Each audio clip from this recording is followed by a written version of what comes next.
Inicialmente, eu gostei muito do tema escolhido aí pelo Caleb, pelo Marcos, da gente trabalhar o Evangelho e as dimensões da vida.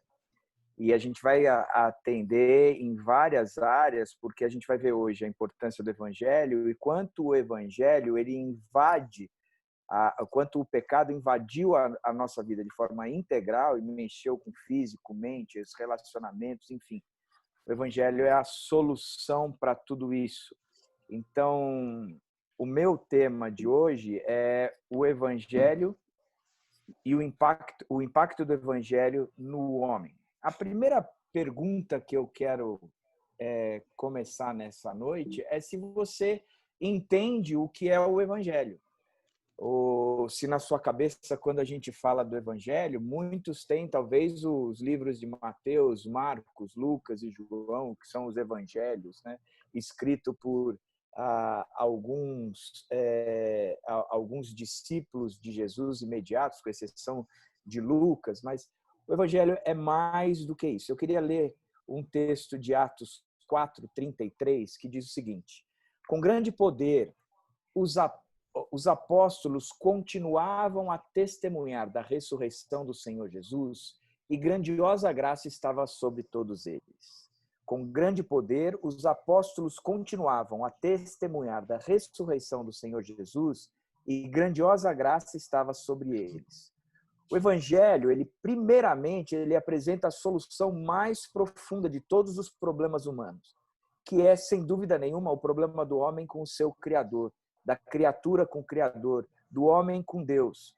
O Evangelho, ele não diz respeito ao que nós fazemos, mas sim ao que Deus fez por nós. Por isso, quando a gente fala do Evangelho, nós não estamos falando daquilo que nós podemos fazer por Deus, ou que nós temos que fazer por Deus, ou o que é a nossa salvação, mas tem a ver única e exclusivamente com o que Deus já fez. O Evangelho, ele é uma boa nova, ele apresenta algo novo, uma boa notícia, mas não é uma boa notícia de algo que vai acontecer. O Evangelho é algo que já aconteceu, essa boa notícia já aconteceu. Lembra quando o anjo aparece aos pastores e diz: eis que vos trago grandes novas ou boas novas de grande alegria, ou seja, eis que vos trago o Evangelho de grande alegria, hoje vos nasceu o Salvador, que é Cristo Senhor. As boas novas, a boa notícia não era algo que aconteceria, mas algo que já havia acontecido. Hoje vos nasceu o Salvador. Portanto, o Evangelho não diz respeito ao que fazemos ou que faremos, mas sim ao que Deus já fez por nós. Por isso o texto diz que os apóstolos continuavam a testemunhar da ressurreição do Senhor Jesus Cristo.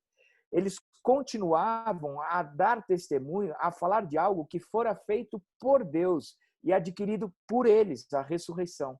Ou seja, eles não estavam falando de algo que eles estavam promovendo ou como a conversão deles acontecera ou como explicando como eles eram e como eles passaram a ser, mas eles estavam explicando aquilo que Jesus Cristo tinha feito, morreu e ressuscitou. Eles continuavam a testemunhar da ressurreição. Eles falavam da ressurreição, que é o que dá força ao Evangelho. A ressurreição, ela tem um significado todo especial e ela promoveu alguns movimentos. Presta atenção, como a ressurreição, ela é o ápice do próprio Evangelho. Ela acontece no primeiro dia da semana, no domingo. Portanto, a ressurreição, ela anuncia um novo começo. O Evangelho é uma boa nova de um novo começo. Ela acontece no domingo da Páscoa, recordando a salvação e a morte do Cordeiro, ou seja, traz à memória aquele ritual que o povo de Israel fez no Egito no dia que eles saíram daqueles 360 anos de escravidão. E aí eles tinham que sacrificar um cordeirinho, assar, mas o sangue do cordeirinho passar nos batentes da porta, ou seja, a ressurreição ela acontece no domingo, recordando que a salvação é pela morte do cordeiro. No Velho Testamento, ela foi tipificada, por exemplo, em Isaac, quando Isaac é sacrificado e é posto em sacrifício, né, por seu pai Abraão. onde depois o próprio Cordeiro vem e assume o lugar de Isaac, e o próprio Jonas, que foi engolido por um peixe e depois é vomitado, e traz ali as boas novas. Ela foi confirmada pelos anjos, ela foi confirmada pelos apóstolos, ela foi confirmada, inclusive, pelos seus inimigos, que diziam e reconheciam da própria ressurreição de Cristo. A ressurreição ela é necessária para algumas coisas, ela era necessária para o cumprimento das Escrituras, a ressurreição era necessária para o perdão dos pecados, a ressurreição era necessária para a justificação, quando o pecado era perdoado e a pessoa já era considerada justa por Deus, ela era necessária para a nossa esperança, a ressurreição era fundamental para a eficácia da pregação e para a própria eficácia da fé, ou seja, sem ressurreição não havia de forma nenhuma a compreensão de que nós poderíamos ser salvos, porque nós continuaríamos sofrendo as consequências do pecado, que sem dúvida nenhuma é a morte. Ao mesmo tempo que ela pega os discípulos de surpresa e os enche de alegria, e nós podemos ver isso descrito em 1 Coríntios 15, quando diz: Cristo morreu pelos nossos pecados, segundo as Escrituras. Ele foi sepultado e ressuscitou no terceiro dia, segundo as Escrituras, e apareceu a Pedro, e depois aos 12. Depois disso apareceu a mais de 500 irmãos de uma só vez. Depois apareceu a Tiago e então a todos os apóstolos. Depois desse apareceu também a mim, como um dos que nasceu fora do tempo. Ou seja, a ressurreição ela é o ápice do Evangelho. Agora, eu gosto muito de pensar no Evangelho que apresentado como algo que não diz respeito ao que nós fazemos ou o que nós temos que fazer. Mas o Evangelho é algo que foi feito por nós. E mesmo assim, o Evangelho resulta em um modo de viver completamente novo.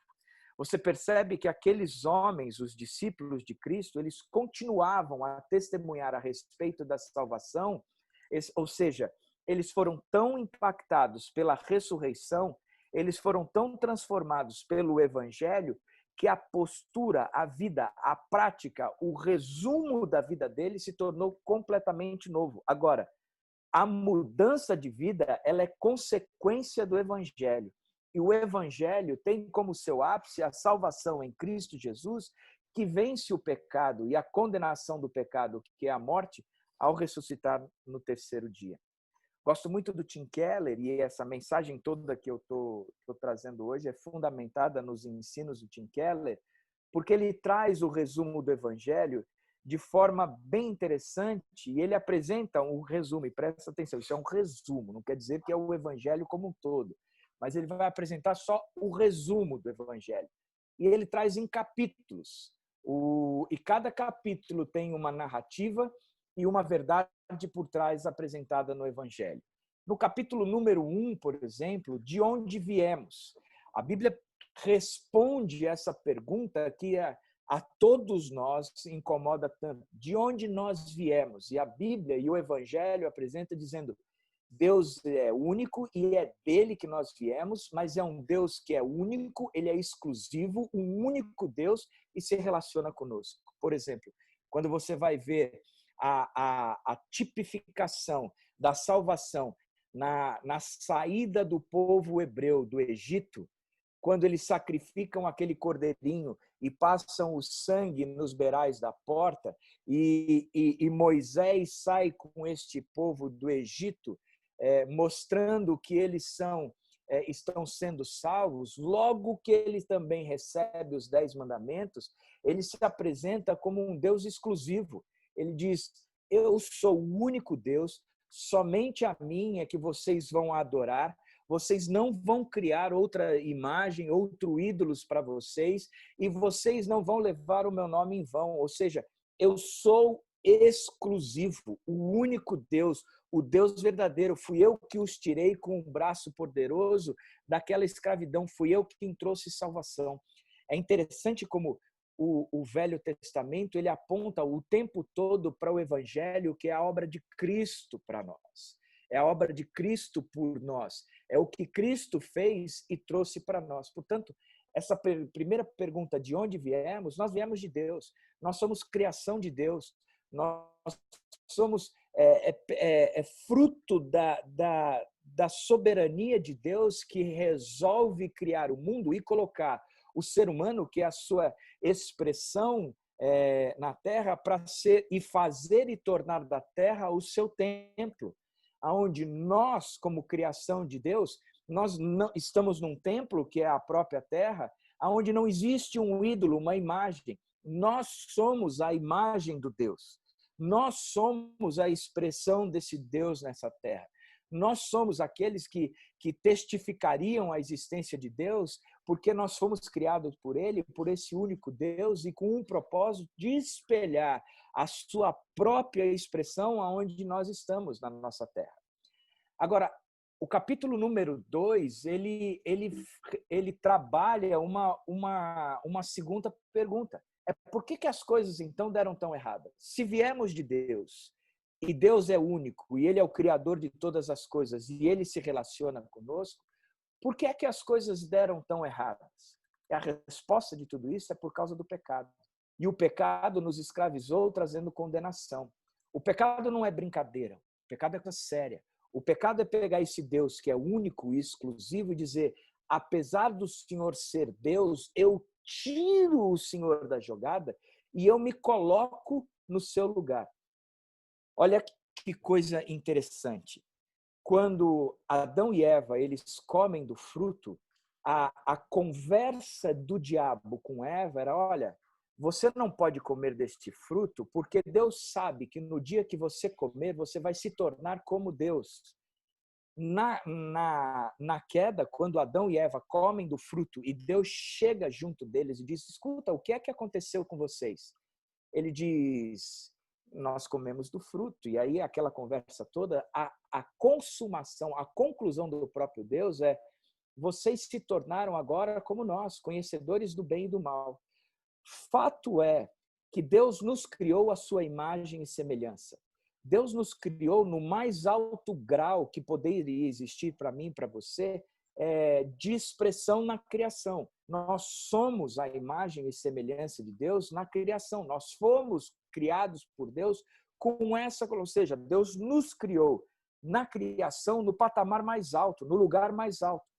O problema é que nós não queremos estar neste lugar que é criado por Deus. A fala da serpente e a fala e a conclusão do próprio Deus, quando a serpente diz, o problema não é comer, é porque Deus sabe que no dia que você comer, você vai se tornar como Ele, é porque o pecado, ele nos faz querer ser Deus, assumir e estar no lugar de Deus. Para nós, não é suficiente o ser a expressão máxima do próprio Deus, mas ser criação.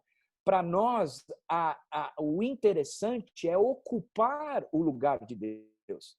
E presta bastante atenção. O Evangelho vem tratar isso. O Evangelho vem nos colocar no lugar que nós devemos estar. E o Evangelho coloca Deus no lugar que Ele deve estar. Lembro que a você que a proposta do Evangelho não tem nada a ver com aquilo que nós faremos ou estamos fazendo, mas tem tudo a ver com aquilo que Deus já fez.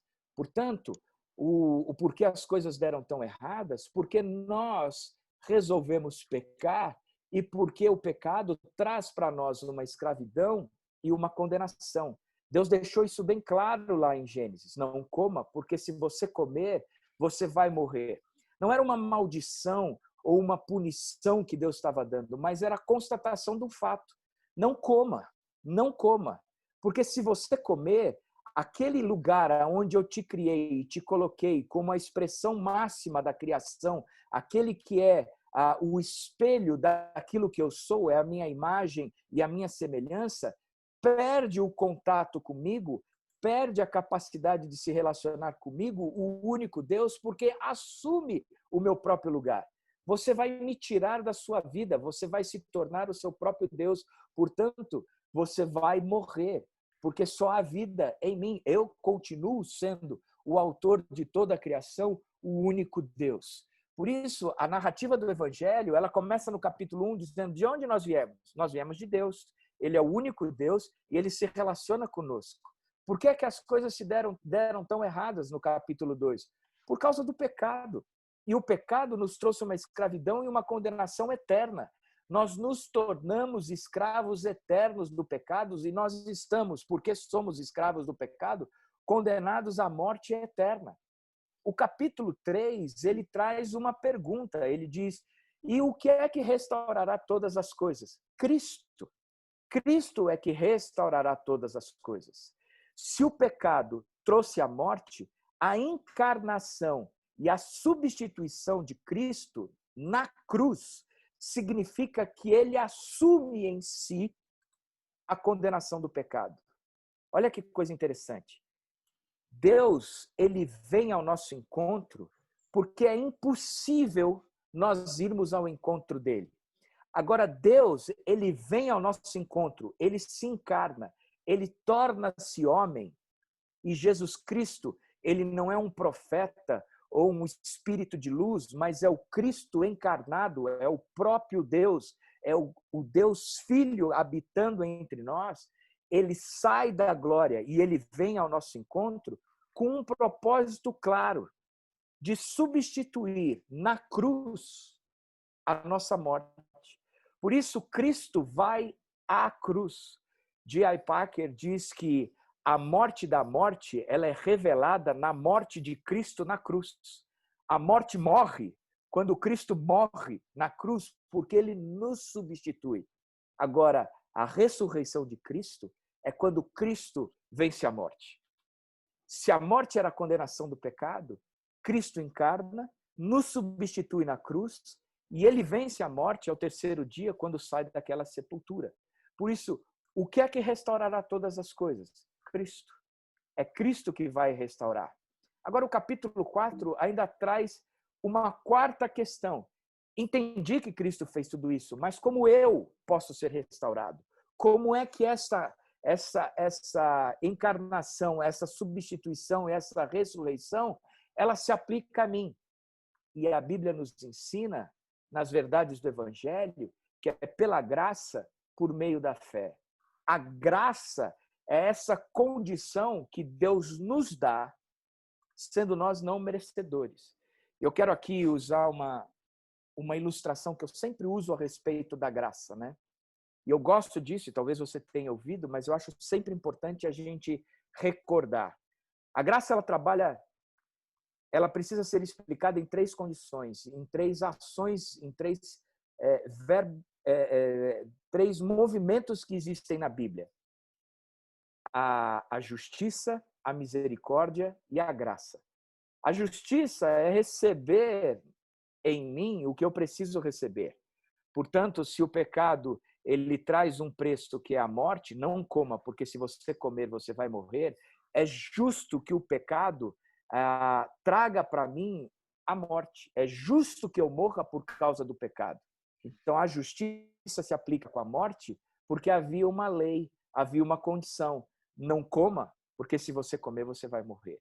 Então, é justo que se eu comi, eu morro. É justo que se eu substituir Deus na minha vida por mim mesmo, eu tenho que trazer na minha própria vida o morrer. Agora, tem uma outra condenação, um movimento que vem junto com a justiça, que tem a ver com a graça, a misericórdia. A justiça é receber o que eu merecia receber. A misericórdia é não receber o que eu merecia receber. Então você pega e diz o seguinte, tá bom, se a condenação era o pecado, ele traz a morte, então a misericórdia, ela não aplica a morte àquele que está condenado pelo pecado. Então ela isenta de culpa o pecador. Então você tem a ver com a justiça, onde você aplica o que era justo ser aplicado, pecou, morre. A misericórdia não aplica o que era justo, você pecou, mas não vai receber a morte. Agora, e a graça? É quando Deus restaura tudo o que o pecado destruiu. Não só você não recebe a morte, como o projeto inicial de Deus, de ter nos criado a sua imagem e semelhança, ele traz à tona novamente e ele nos resgata para sermos filho dele, cuidado por ele, onde a graça e a paz ricamente nas nossas vidas. E eu ilustro essas três ações, a justiça e a misericórdia e a graça, da seguinte forma. Uma vez eu recebi um telefonema do médico do meu pai dizendo que meu pai estava com câncer, ele tinha pouco tempo de vida, ele estava internando meu pai naquele dia, que tinha recebido o diagnóstico, e que tinha sido um diagnóstico surpresa, ninguém esperava, ele passou mal, foi no pronto-socorro, lá diagnosticaram e ele já ia ser internado e que eu tinha que ir para São Paulo. Eu peguei meu carro, fui para São Paulo, internei meu pai, acompanhei toda a internação, algumas semanas depois recebi uma multa dizendo que eu tinha andado com o carro no dia em que meu carro fazia parte do rodízio. A justiça é receber a multa e a pontuação na carteira porque existe uma lei. A lei diz que eu não posso andar. E eu andei. Então, eu recebo a multa e a pontuação é justo.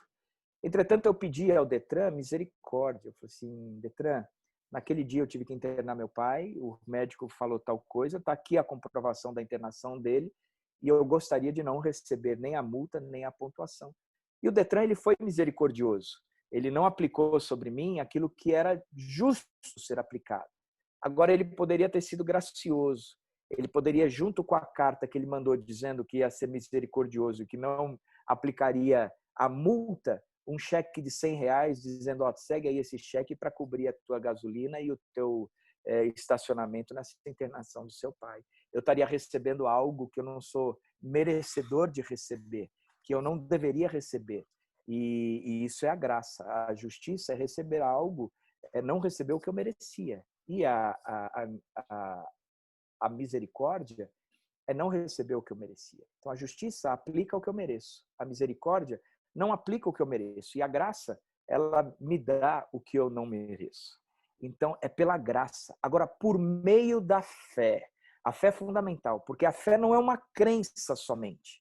Não é algo que começa na minha cabeça e diz, pronto, entendi e aceito. Não. A fé, ela faz com que essa crença modifique e transforme a minha forma de viver, o meu jeitão de viver. Aquilo que eu era, eu não sou mais, porque eu criei este movimento todo promovido por Deus, por intermédio da graça, eu aceito e sou restaurado pela graça.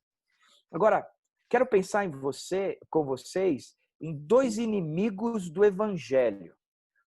Dois inimigos bem claros do evangelho, e um está muito à espreita, convive muito no nosso meio, daqueles que estão no meio da igreja, e o outro ele é mais aparente, talvez com aqueles que não estão tanto na igreja. Agora, os dois inimigos, eles caminham muito próximo. Um é a religião, que tem muito a ver com legalismo, e o outro é a irreligião, que tem a ver com relativismo. E quem dá esses dois títulos de religião e irreligião é o Tim Keller, e eu gosto muito disso. O legalismo é quando olha a lei e diz, eu preciso cumpri-la, porque sem cumpri-la eu não sou salvo. E o relativismo, que tem a ver com a irreligião, é olhar a lei e dizer, não, tudo é relativo, isso não é uma verdade absoluta, se aplicava àquele tempo, não se aplica agora a mais. Agora, presta atenção no movimento da religião e da irreligião, e avalie a sua vida, onde você está nessa história toda. A religião, ela tenta ser o próprio Salvador. Já a irreligião, ela tenta ser o próprio Deus. O que isso significa?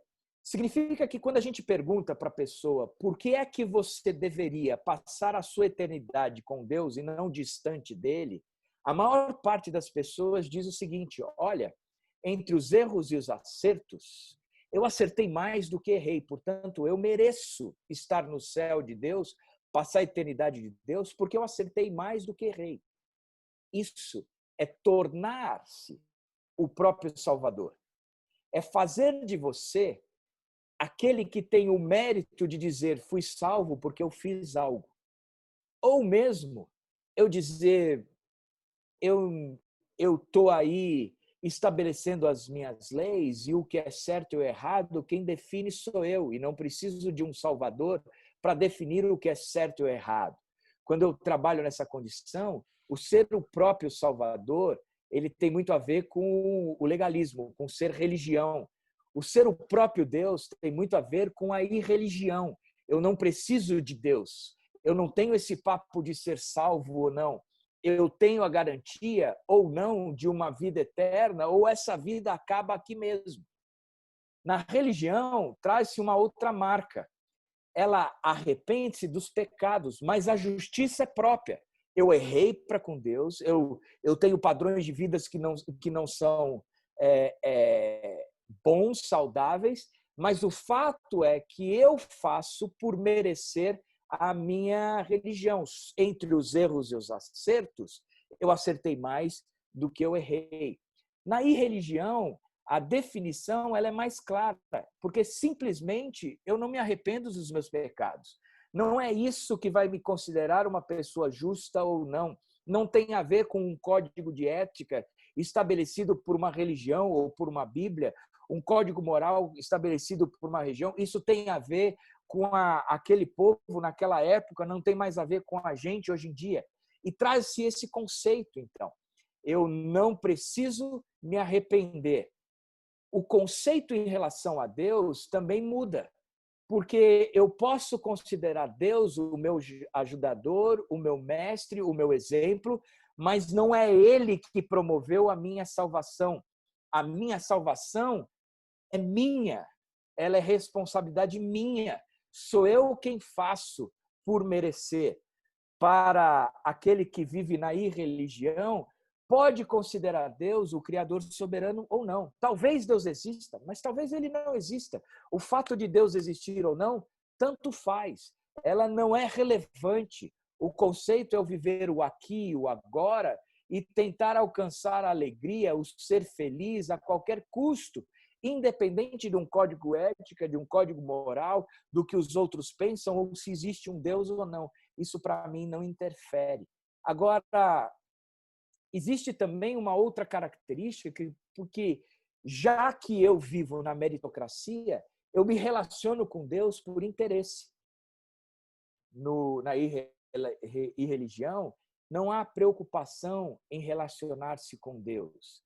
Eu não tenho essa preocupação. Na religião, eu inclusive me condeno se eu não tenho uma preocupação por estar cumprindo todo o código de ética, todos os dogmas, tudo aquilo que a religião existe. Na irreligião, isso não pesa. O interessante é que me preocupa muito numa conversa como a gente está tendo hoje, nem tanto com a irreligião, porque a irreligião não traz tanta gente para dentro de uma igreja. A religião traz. E a salvação, ela, para a irreligião, que é necessária, é fundamental, aquele cara que não tem a crença num Deus que salva, ou nem tem mesmo a crença em Deus, ela é importantíssima, porque ele carece da graça de Deus. Mas na religião me preocupa muito, porque muitos vão estar aqui na prática de religião e vão chegar na presença de Deus dizendo, olha, em teu nome eu fiz isso, aquilo outro, e a fala de Deus vai ser, apartai-vos de mim, porque eu nem vos conheço. Então, a religião traz um alerta. O estar hoje ouvindo uma mensagem como essa nos traz um alerta. Marcas da religião é que quando as circunstâncias da vida vão mal, eu fico bravo com Deus ou comigo mesmo, porque eu acredito plenamente que toda boa pessoa merece uma vida confortável. E quando a vida não está confortável, ou Deus está sendo injusto, ou eu fiz algo para não merecer aquela condição. Quando eu vivo na religião, a minha oração ela consiste basicamente em pedidos. E ela se esquenta, ou ela aquece quando eu passo por necessidades. O meu propósito principal, quando eu vivo uma vida de religião, na oração, é controlar o ambiente e a minha vida. Por isso, eu me relaciono com Deus por causa do interesse. Ou seja, se o Evangelho apresenta o que Deus fez por nós, ele vai contra a religião. Se o Evangelho apresenta um Deus que existe de fato e é o Deus que nos alcança pela graça, ele vai contra a irreligião, porque Deus existe e ele quer se relacionar com o ser humano.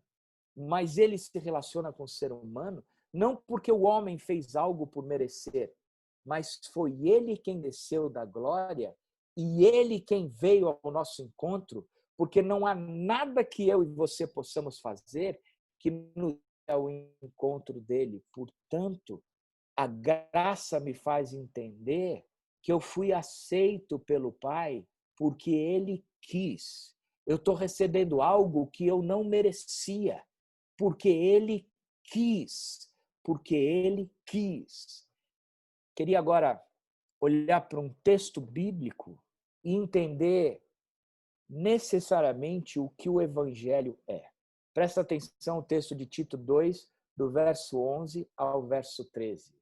Porque a graça de Deus se manifestou salvadora a todos os homens. Ela, a graça, nos ensina a renunciar à impiedade e às paixões mundanas e a viver de maneira sensata, justa e piedosa nessa era presente. Enquanto aguardamos a bendita esperança, a gloriosa manifestação do nosso grande Deus e Salvador, Jesus Cristo. Ele se entregou por nós, a fim de nos remir de toda a maldade e purificar para si mesmo um povo particularmente seu, dedicado à prática de boas obras. Presta atenção como o Evangelho fala daquilo que Deus fez e apresenta que, como consequência do que Deus fez, o que nós fazemos. Porque a graça de Deus se manifestou salvadora. Significa que se há uma manifestação de salvação, é porque nós estávamos perdidos. Só há salvamento para aquele que está perdido. Só há salvamento para aquele que está desgarrado. Só há salvamento para aquele que está morrendo. Só há salvamento para aquele que está precisando sair daquela condição que tem cheiro de morte. Só há salvamento para aquele que entendeu que a sua situação está ruim.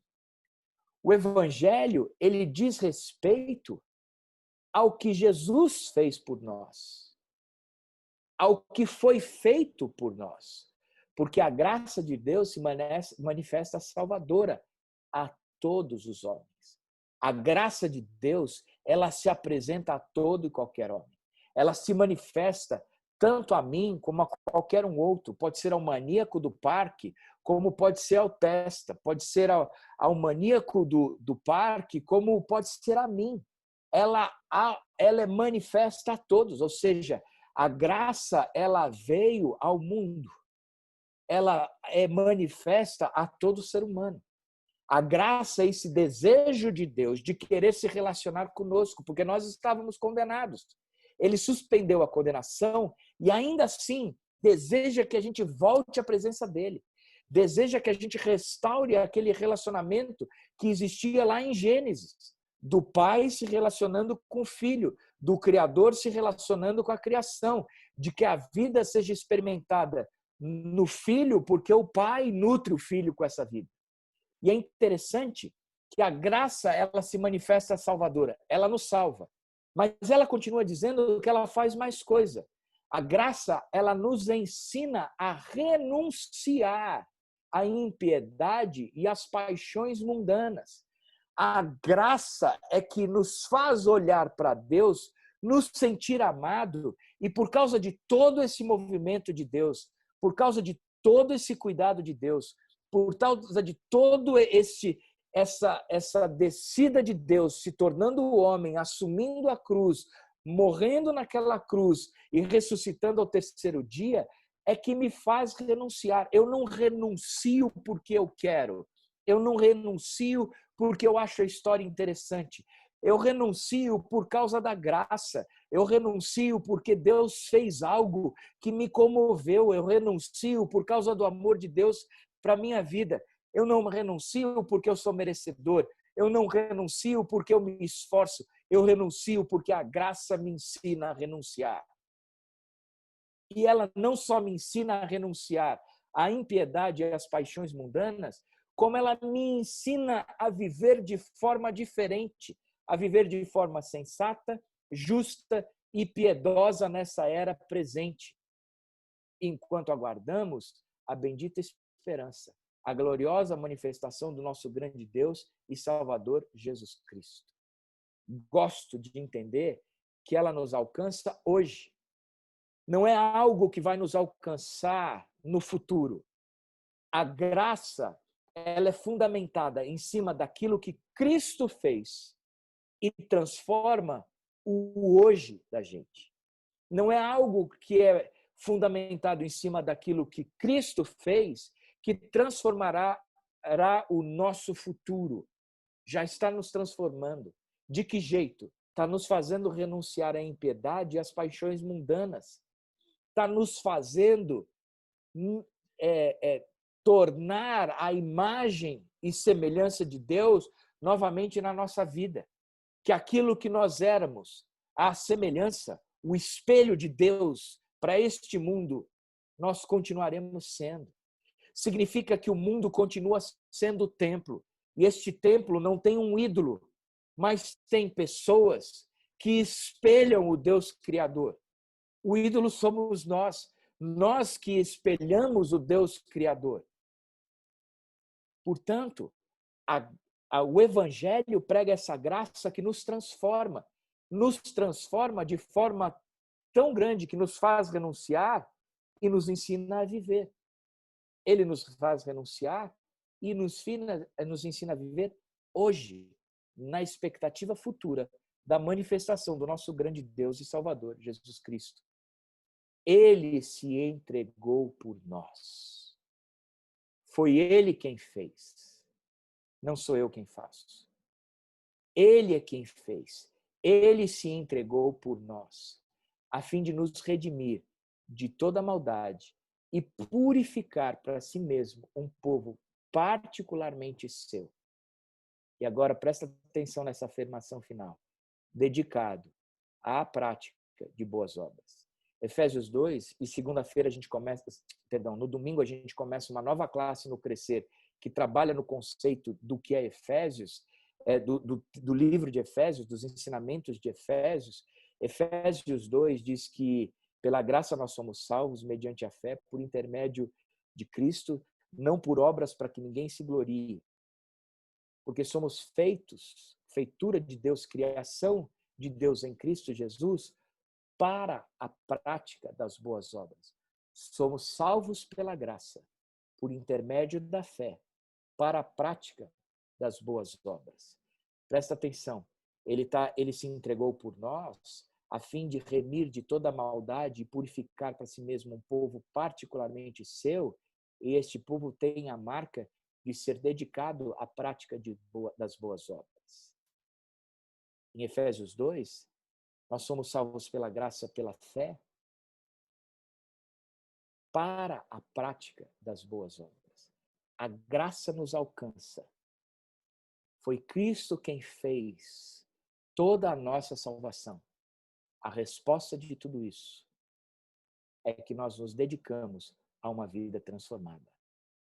As boas obras não são necessariamente obras de caridade, que eu vou ajudar o pobre. Tem a ver com isso também. Mas tem a ver com toda a obra que promove o resgate da criação, como foi feito em Gênesis. Isso significa que a gente vai ver que o Evangelho nos atinge de forma integral e nos promove a transformar essa boa nova, essa boa notícia, não guardada somente a mim, mas anunciada por mim aos outros, não somente de forma verbal, mas promovendo o viver de modo sensato, justo e piedoso neste mundo presente. A prática de boas obras é ser sensato, é ser justo e piedoso neste mundo presente. Portanto, o Evangelho nos atinge de forma integral. Quando você vai para Gênesis, você vê que o pecado destruiu o homem de forma integral. Quando Deus chega na presença do homem, de Adão, lá em Gênesis, e ele está escondido, Deus pergunta: o que foi que aconteceu? Por acaso você comeu do fruto? Ele diz: então, eu ouvi os teus passos no jardim, eu tive medo e eu me escondi. Quando Deus pergunta onde você está, ele diz, eu tive medo e me escondi. E Deus diz, mas o que? Alguém te fez? O que é? Você comeu do fruto? Ele diz, sim, eu comi. E a culpa é do Senhor. Porque o Senhor me deu a mulher e ela me deu de comer do fruto. Interessante. Entra o medo, o homem se desestrutura para consigo mesmo. Entra a quebra do relacionamento para com Deus. A culpa é do Senhor, o Senhor me deu a mulher. Entra a quebra do relacionamento para com o próximo. A culpa é da mulher, foi ela que me deu o fruto. E toda a criação é amaldiçoada por causa desse movimento. Significa que, dedicado à prática de boas obras, renunciar à impiedade, às paixões humanas e viver de maneira sensata, justa e piedosa nessa era presente, é porque a graça me alcançou e eu fui salvo por essa graça e eu entendi isso pela fé. E a fé não é só uma compreensão, mas eu passo a viver agora de forma totalmente diferente. Eu vivo de forma sensata, justa e piedosa, promovendo a restauração do meu relacionamento para comigo mesmo, do meu relacionamento para com o próximo, da criação de Deus e também por causa da restauração do meu relacionamento para com Deus. A graça de Deus se manifestou salvadora a todos os homens. A graça de Deus revela o evangelho de Deus e as dimensões do evangelho, da ação do evangelho na vida do homem de forma integral, em todas as dimensões da vida. Isso é o evangelho. O evangelho é a graça sendo manifestada salvadora, nos ensinando a renunciar às impiedades e às paixões humanas, a viver de maneira sensata e justa e piedosa, na expectativa de que um dia Jesus Cristo virá e ele que se entregou por nós, redimiu de toda a maldade um povo para si mesmo, particularmente seu. E esse povo é hoje dedicado à prática das boas obras. É isso aí.